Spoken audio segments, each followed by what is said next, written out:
제가 대학부를 다닐 때의 일입니다. 수련의 마지막 날 집회를 마치게 되며 이제 둥그렇게 둘러앉아서 서로가 받은 은혜들을 나누는 그 시간이 되어서 제가 이 짧은 간증을 그 시간에 하게 되었습니다. 모든 시간을 마치고서 여러 친구들이 제게 와서 하는 말이 부럽대요. 저보고 부럽다.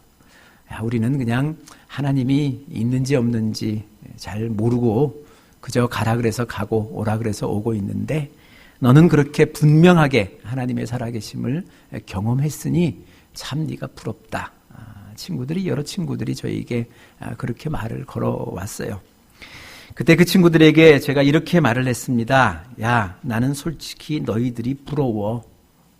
믿는 부모 밑에 태어나서 아무 탈 없이 무탈하게 공부를 하고 있으니 난 니들이 부럽다.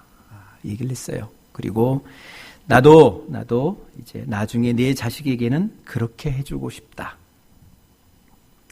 말을 나눴습니다.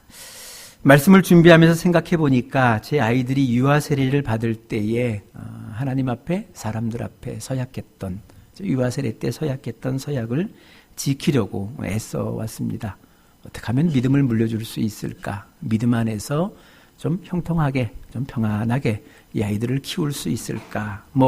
이런저런 고비는 있었습니다만 그래도 큰 걱정 없이 아이들 다 대학 졸업시키고 그 중에 한 놈은 시집 갔으니까 이쯤 하면 그래도 그때 서약한 것 잘 지켰다.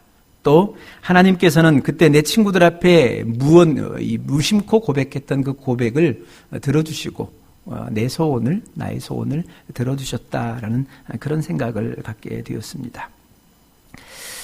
우리는 언젠가부터 너무 짜릿한 것을 좋아합니다. 너무 극적인 것을 좋아하죠. 사는 거 별로 좋아하지 않아요. 죽었다 살아나야 그쯤 돼야 관심을 좀 기울이죠. 좀 잘 사는 것 그것도 별로 생각이 없어요. 폭삭 주저앉았는데 그죠? 잘 사는 거 좀 재벌됐다 이러면 그 스토리에 좀 우리가 귀를 기울이게 되죠. 어느덧 우리는 좀 짜릿한 것 이런 것 익사이팅한 것에 관심을 갖기를 시작했습니다. 건강할 때 건강에 대한 고마움 별로 없어요. 그러다 덜컥 병원에 입원하고 나면 그때 그것이 복이었구나. 그게 하나님의 은혜 중에 있었던 때였구나. 그때 비로소 그것을 깨닫게 되죠. 많은 분들이 이 구약성경 창세기에 특별히 족장들 여러분들 잘 아시는 것처럼 아브라함, 이삭, 야곱 그리고 요셉 가운데 어떤 사람을 마음에 제일 둡니까? 누구를 닮고 싶습니까? 하면 거의 비슷해요. 순서가 제일 처음이 요셉 꿈을 이뤘잖아요. 이집트 대제국의 총리 대신이 된 요셉 생각하고요. 그리고 믿음의 조상 아브라함 그렇게 생각하고요. 그 다음 야곱, 그 다음 이삭 그렇습니다. 성경을 봐도 창세기를 봐도 이 사람들을 소개하는 그 분량들을 봐도 순서가 또 그래요. 요셉이 제일 많고요. 그 다음이 아브라함이고 그 다음이 야곱이고 이삭은 별로 없어요. 이삭만의 특별한 사건이 별로 남아있지를 않습니다. 생각해보면 제가 젊었을 때는 요셉과 같은 꿈을 생각하고 꿈 얘기 많이 했던 것 같아요. 꿈을 가져야 된다. 꿈만큼 사람이 클 수 있다. 꿈 얘기를 많이 했던 것 같습니다. 조금 나이가 들기 시작하면서요. 그 다음에 아브라함 이야기를 많이 떠올렸던 것 같아요. 그리고 많이 전했던 것 같습니다. 믿음의 조상 아브라함, 그죠? 아브라함에 대한 이야기를 많이 생각을 했던 것 같습니다. 그런데 시간이 좀 지나고요. 이제는 조금씩 더 나이가 드니까 이쯤 되어지니까 이삭이라는 사람이 마음에 더 많이 남아있어요. 이삭같이 살았으면 좋겠다. 그리고 내 자식들은 좀 이삭처럼 살았으면 좋겠다. 믿음의 부모 만나서 믿음 안에서 자라고 믿음을 지키다가 믿음으로 자식 전해주고 그리고 하나님의 때에 하나님 부르심 받는 그런 삶이었으면 좋겠다. 그런 마음들이 제게 들기 시작을 하게 됩니다. 대단한 이벤트는 없어요. 그러나 그는 늘 믿음 속에 있었습니다.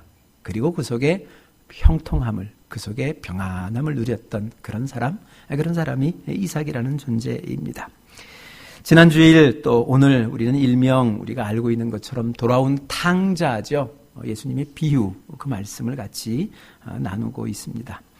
제목만큼이나 아주 드라마틱한 변화를 이룬 사람, 그죠? 요즘 현대인들이 짜릿하게 기억하고 있는 인물, 둘째 아들이죠. 가출했다가 돌아온 둘째 아들, 그죠? 바로 그 사람이 주인공인 것처럼 보입니다만, 그러나 이 말씀을 최근 들어 묵상하면서 어느 순간부터 제 마음의 눈이 아버지에게 머물러 있다는 것, 아버지에게 머물러 있다는 것, 그것을 바라보게 됩니다. 아버지의 마음, 아버지의 마음.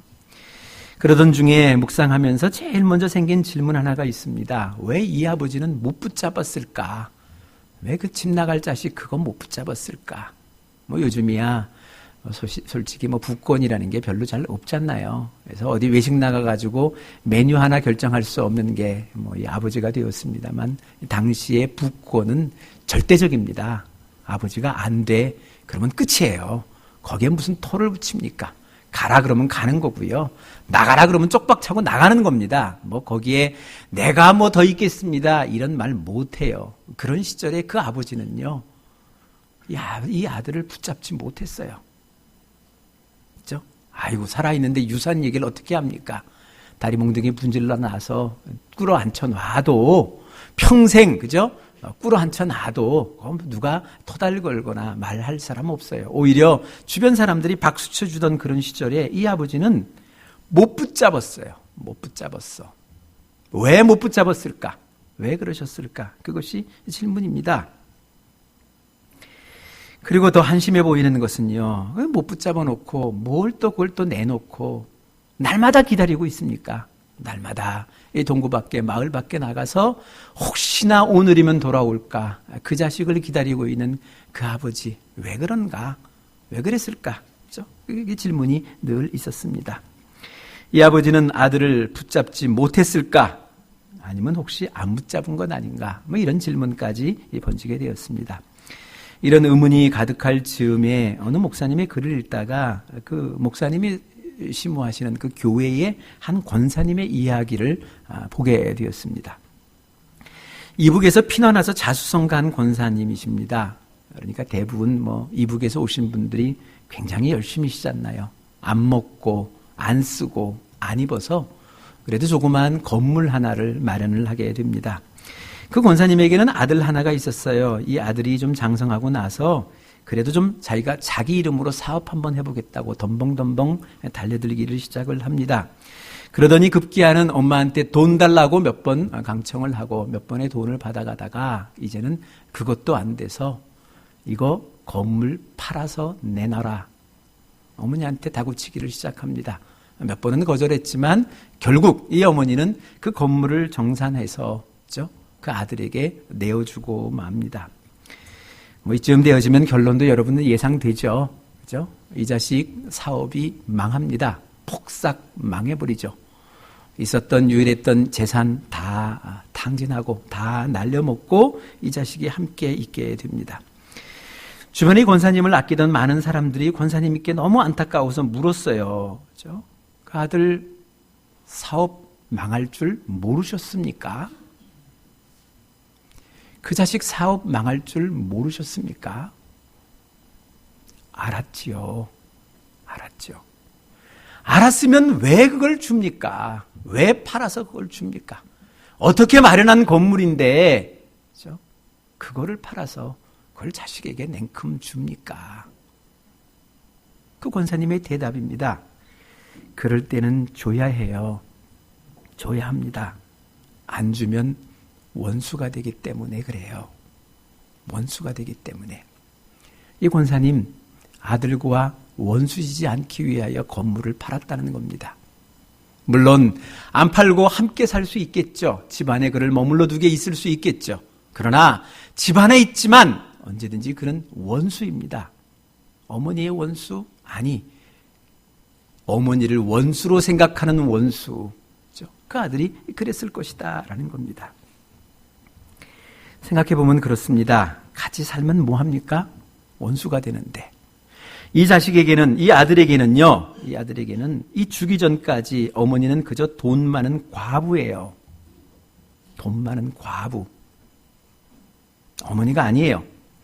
그 돈을 본인이 다 날리고 자신을 위해 다 내어두신 그때 비로소 어머니가 보여지게 됩니다. 돈이 없고 보니까 어머니가 보이기 시작을 하죠.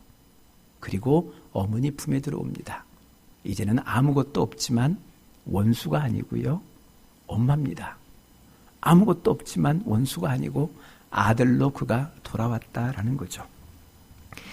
여러분, 오늘 이 성경 속의 이 아버지, 이 아들을 붙잡지 않았을까요? 왜 안 붙잡았을까요? 안 붙잡은 겁니까? 못 붙잡은 겁니까? 안 한 겁니까? 못 한 겁니까? 이 아버지는 아들로부터 그저 돈 많은 부자가 아니라 아버지로 인정받고 싶었어요. 아들의 아버지로. 나는 네 아버지야. 아들로 인정받고 싶었습니다. 그러나 지금 이 둘째 아들에게는 아버지는 그저 돈 많은 사람이에요. 나에게 인색한, 나에게 주기를 싫어하는 인색한 그런 구두쇠 같은 사람, 그런 사람이 이 아버지의 모습이다라는 거죠. 지금도 유대 사람들, 그 사람들이 가장 자랑하는 왕이 다윗 왕입니다. 성경에서도 하나님께 가장 큰 사랑, 가장 많은 사랑을 받은 사람, 뭐 그렇게 얘기하니까 우리도 부럽기도 하고 또 존경스럽기도 합니다만, 성경을 좀 여러 번 읽다 보면요, 정작 정말 다윗의 삶이 행복했을까? 성경을 보면요, 행복했을 것 같지가 않아요. 적어도 그의 가정이나 특별히 그 아들과의 관계 속에서는 다윗은 절대 행복하지를 못했습니다. 뭐 왕이니까 아시는 것처럼 아들이 여럿 있었습니다. 여럿 있으면 뭐합니까? 그 중에 제일 아끼는 아들 하나가 있었는데 그 아들이 압살롬이라는 아들이에요. 이 아들이 다윗을 제일 많이 닮았나 봐요. 외모도 출중할 뿐더러 리더십도 있어요. 자타가 공인하는 리더십들, 그죠? 리더십들이 그에게 있었습니다. 그런데 이 압살롬, 그죠? 생각해보면 이 아버지는요, 언제든지 자신의 왕위를 이 압살롬에게 넘겨줄 것이다. 계승할 것이다. 늘 그 마음을 품고 압살롬을 지켜봤습니다. 그런데 정작 이 압살롬은요, 이 아버지가 왕위를 물려줄 시간을 기다리지를 못했습니다. 뭐 이해는 좀 가죠. 우리가 간혹 보는 사극을 봐도 여러 명의 왕자들이 자신을 둘러싼 세력들로 의하여 뭐 다투기도 하고 죽이고 뭐 죽고 하는 이런 것들을 보니 이해는 갑니다만, 이 압살롬 결국 자신의 고향으로 돌아가서요, 그죠? 여러 가지 물밑 작업들을 진행을 합니다. 아버지의 장수들을 포섭을 하고 수많은 지지자들을 확보하면서, 그죠? 이렇게 물밑 작업을 합니다. 그리고는 급기야 이 헤브론 자신의 고향에서 군사를 일으켜서 아버지가 있는 예루살렘 성을 향하여 전쟁을 치르기 위하여 출격합니다. 군사를 이끌고 출격을 해요. 놀라운 것은요, 이 다윗의 아들이 전쟁을 치르기 위하여 온다는 소리를 듣고요, 보따리를 싸요. 투만하고 보따리를 쌉니다. 그리고 자신의 식솔들과 자신을 따르고 있는 사람들을 이끌고 예루살렘 성을 빠져나와 피난길에 올라갑니다. 피난길에 올라가요. 성을 내려와서 감람산, 올리브산을 올라갈 때에 성경은 그렇게 표현합니다. 그가 이 머리를 풀어헤치고 이 모든 머리카락을 앞을 가렸다고 해요. 창피해서, 수치스러워서. 왕이 이렇게 도망가는 것이 창피하고 수치스러워서 얼굴을 가립니다. 그리고 눈물로 엉엉 울면서 그 산을 넘었다라고 이 사무엘 하의 말씀을 기록을 해주고 있습니다. 이때 이 시각 이 압살롬에게, 이 아들에게 다윗은 아버지가 아닙니다. 그냥 왕위를 넘겨줘야 될 왕위를 쥐고 있는, 그래서 그 왕위를 빼앗아야 할 정적일 뿐입니다. 아버지가 아니에요. 원수예요. 정적이에요. 그로부터 내가 왕위를 빼앗아야 된다는 겁니다. 이게 압살롬 아들의 생각이었습니다. 그런데 성경을 읽다 보면 이 다윗은요, 여전히 압살롬에게 아버지였어요. 아버지이고 싶었습니다. 그래서 예루살렘 성을 빠져나가고 있는 거예요. 전세가 불리했을까? 그건 아닌 것 같아요. 성경을 쭉 읽다 보면요, 그가 피난길에 오를 때 여러 사람들을 만납니다. 다윗을 좋아했거든요. 이 사람들이 다윗에게 얘기를 합니다. 우리도 이 수하에 있는 부하들과 함께 당신과 함께 피난길에 오르고 싶습니다. 청을 내요. 그때마다 이 다윗이 손사래를 칩니다. 아니, 그러지 마세요. 지금 예루살렘 성에는 새로운 왕이 세워졌습니다. 예루살렘 성으로 들어가 그를 왕으로 세우고 사십시오. 거절을 해요. 만나면 또 거절합니다. 아니라고. 날 따라오지 말고 예루살렘에 새로운 좋은 왕이 섰으니까 그 좋은 왕과 함께 그를 섬기며 잘 살라고 그들을 만류하며 그들을 예루살렘 성으로 돌려보냅니다. 그리고 자신은 피난길에 결국 요단강을 건너가 높은 산지에 이르게 됩니다. 이 마음을 압살롬은 끝까지 알지를 못해요. 깨닫지를 못합니다. 아버지의 이 마음을 몰라요. 그래, 모든 군사를 다 일으켜서 압살롬이 친히 앞장을 서서 이 다윗을 죽이겠다고, 정적을 제거하겠다고 전쟁터로 내려오게 됩니다. 그래, 부득불 다윗이 전쟁을 치루어요.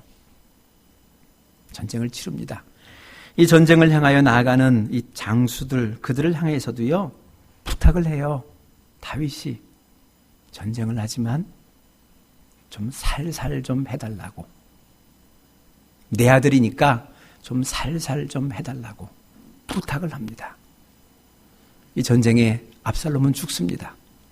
압살롬의 죽음의 소식을 듣고 다윗이 통곡하죠. 비극입니다. 새드 엔딩으로 끝을 맺습니다. 그러나 오늘 읽은 예수님의 비유는 다행히 비극이 아니에요. 해피엔딩으로 끝을 맺습니다. 아들이 돌아왔어요. 아버지 뜻대로 돌아왔습니다. 비록 망했지만 돌아왔습니다. 당시의 유대법에 의하면 그가 가져간 재산은 아버지 재산의 총 재산의 3분의 1을 가져갔어요. 그걸 가져가서 탕진하고서야 돌아왔습니다. 그러나 아버지는 마냥 기뻐요. 3분의 1이 날아갔는데 마냥 기뻐요. 왜 기뻤을까? 그것은요, 그가 탕자로 나갔다가 아들로 돌아왔기 때문에 그래요. 탕자로 나갔다가 아들로 돌아왔기 때문에 그래요. 그러나 언젠가부터 아버지를 아버지로 생각하지 않았어요. 그저 내게 인색한, 내게 줄 몫을 쥐고 놓아주질 않는 그런 원수 같은 존재로 여기고 있던 이 탕자가 비로소 나갔다가 빈털터리가 되어 돌아왔지만 돌아올 때는 아들로 돌아온 것이에요. 아버지를 아버지라고 생각하고 아버지의 사랑을 의지하면서 그 사랑을 기대하면서 그래도 그 속에 밥이라도 한 끼 얻어먹어야 되겠다는 그 심정을 가지고 그 아버지에게 아들로 그가 돌아왔습니다. 이제는 더 이상 탕자가 아니에요. 그래서 이 아버지는 기쁜 거예요. 재산이 3분의 1 날아간 것 아무 관계없어요. 아들로 돌아왔잖아요. 원수가 변하여 아들로 돌아왔잖아요. 탕자가 나갔는데 아들로 돌아왔잖아요. 이것이 기뻐요. 온 주민들 잔치 벌이고 싶어요. 살찐 송아지를 잡아 잔치를 벌이며 이 기쁨을 함께 나누고 싶은 것, 바로 그것이 이 아버지의 마음입니다. 그러고 보니까 이 32절 이 구절의 말씀에 진짜 의미가 좀 알겠어요. 그런데 너희 이아우는 죽었다가 살아났고 내가 잃었다가 되찾았으니 즐기며 기뻐하는 것이 마땅하지 않겠느냐. 그저 살아서 돌아왔다는 이 감정이 아니에요. 그래서 기쁜 것이 아니에요. 탕자가 나갔는데 아들로 돌아왔어요. 나를 사랑하고 내 사랑을 인정하는 아들로, 아버지의 아들로 돌아왔어요. 그러니 아버지 기쁘죠. 가지것 재산 상관없어요. 이게 아버지의 마음입니다. 아버지의 마음.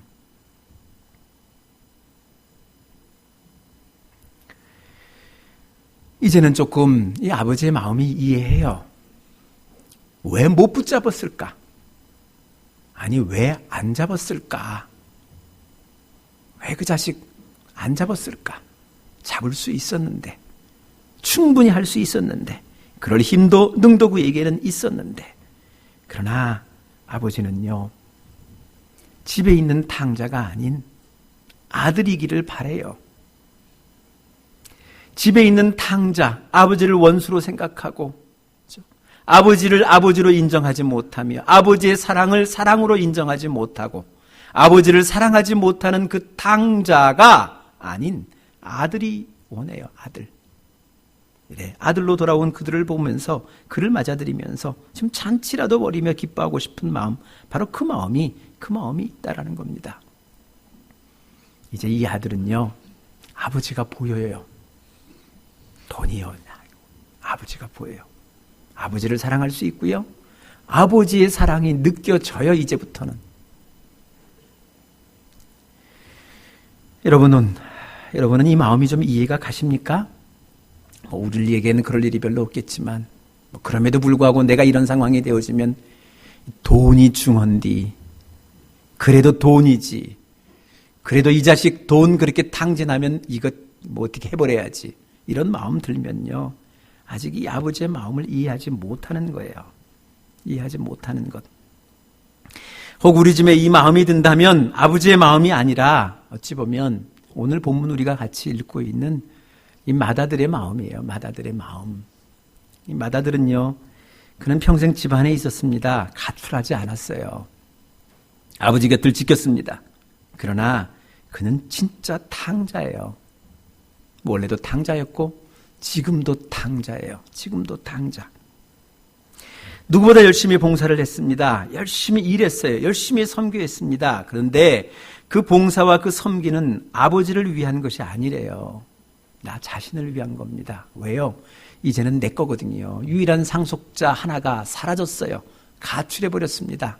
남겨진 모든 것들은 내 것이에요.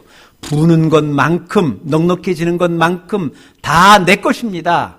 새벽부터 밤늦게 나가 일해도 아깝지 않아요. 왜? 다 내 것이니까. 다 내 것이니까. 이 자식에게는요, 아버지의 마음은 전혀 없어요. 어찌 보면 지독한 탕자입니다. 효자의 가면을 쓴 탕자. 아버지의 그 마음을 전혀 알지 못하는 그 탕자. 바로 그 탕자입니다. 집은 나가지 않았지만 집안에 머물러 있으면서 그는 여전히 탕자였습니다.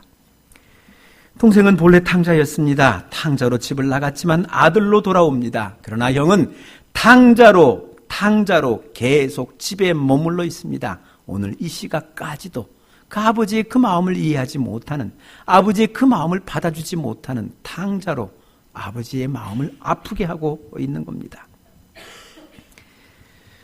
저는 지난 몇 주간 이 말씀을 묵상하면서 우리 안에 이 큰아들의, 이 맏아들의 마음이 있구나, 이것을 발견을 하게 됐습니다.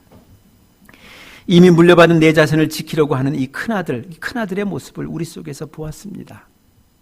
이미 형성되었어요.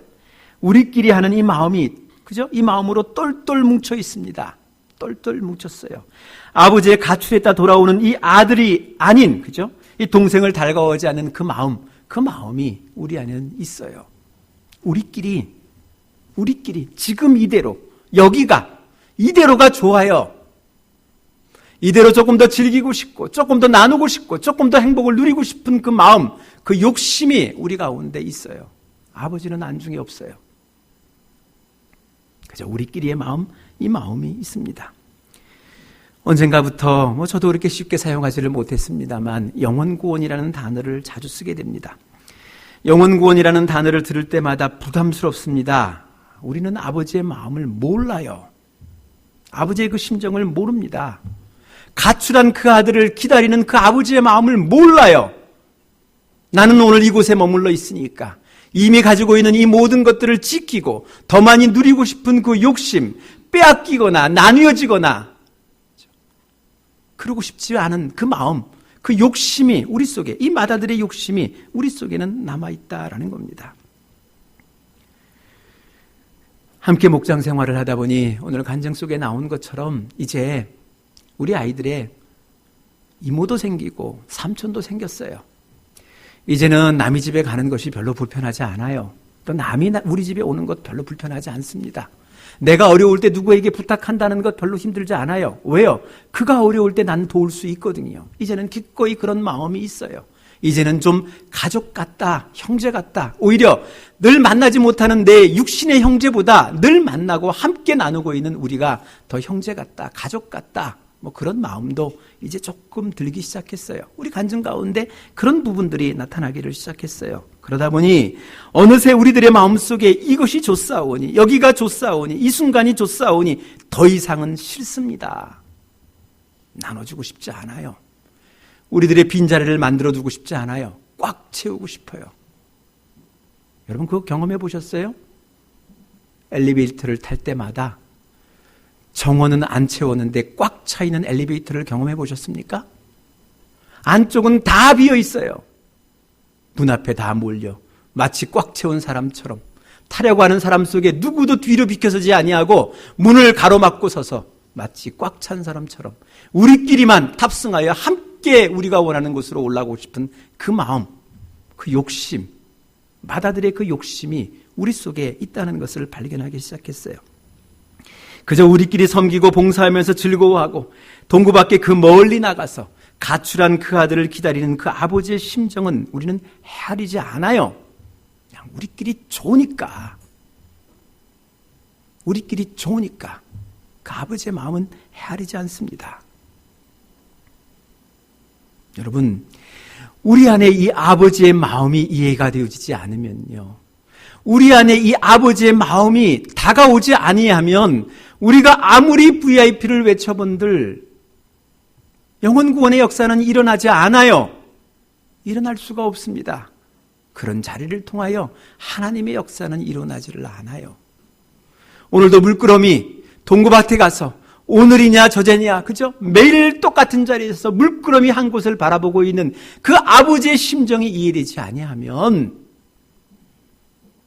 우리 안에 그런 역사는 이루어지질 않아요. 아무리 배우고 아무리 가르쳐본들 그 역사는 이루어지질 않습니다. 혹 우리 간에 아직도 아버지를 모르는 돌아온 탕자가 계세요? 침 밖에 계신 분 계세요? 이제는 돌아오세요. 믿음의 연조를 가지고 있지만 아직도 휘청휘청거리고 하나님이 진짜 계시나? 하나님이 아버지라는 데 맞나? 그런 분이 계시면 이제는 좀 들어오세요.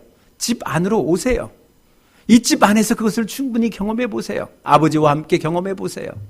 그러나 이미 이 자리에 머물러 하나님의 백성이고 굳센 신앙과 믿음 속에 나는 믿습니다. 나는 하나님의 자녀이고 오늘 죽어도 나는 천국에서 눈을 뜰 자신이 있습니다. 확신이 있습니다. 믿음이 있습니다. 고백을 하지만 그러나 동구밭에 물끄러미 가출한 그 아들을 기다리고 있는 그 아버지의 심정을 이해하지 못한다면 그 자식은 집안에 있는 탕자에 불과해요. 아버지를 원수 삼고 사는 탕자, 오직 내 욕심을 채우고자 하는 도구로서 아버지를 바라보고 있는 그런 탕자에 불과합니다. 이제는 우리도 이쯤 되었으면 동구밭에 나가 오늘도 그 자리를 지키며 오늘이야 그 아들이 돌아올까, 집 나간 그 아들이 돌아올까, 물끄러미 한 곳을 바라보고 있는 그 아버지 곁에 서서 그의 손을 붙들고 그가 보는 그 밖을 바라보면서 함께 동생을 기다리는 그곳에 서지 않는 한 우리들의 속에서 하나님의 역사는, 하나님의 기적의 역사는 이루어지지 않을 것입니다. 집안에 있는 탕자, 맏아들의 탕자, 이것으로는요 하나님을, 아버지를 기쁘게 할 수 없어요.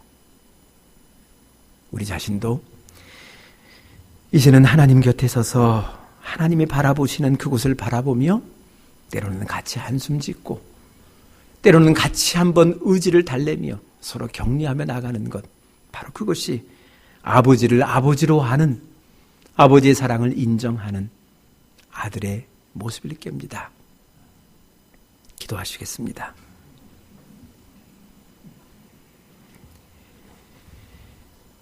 하나님 아버지,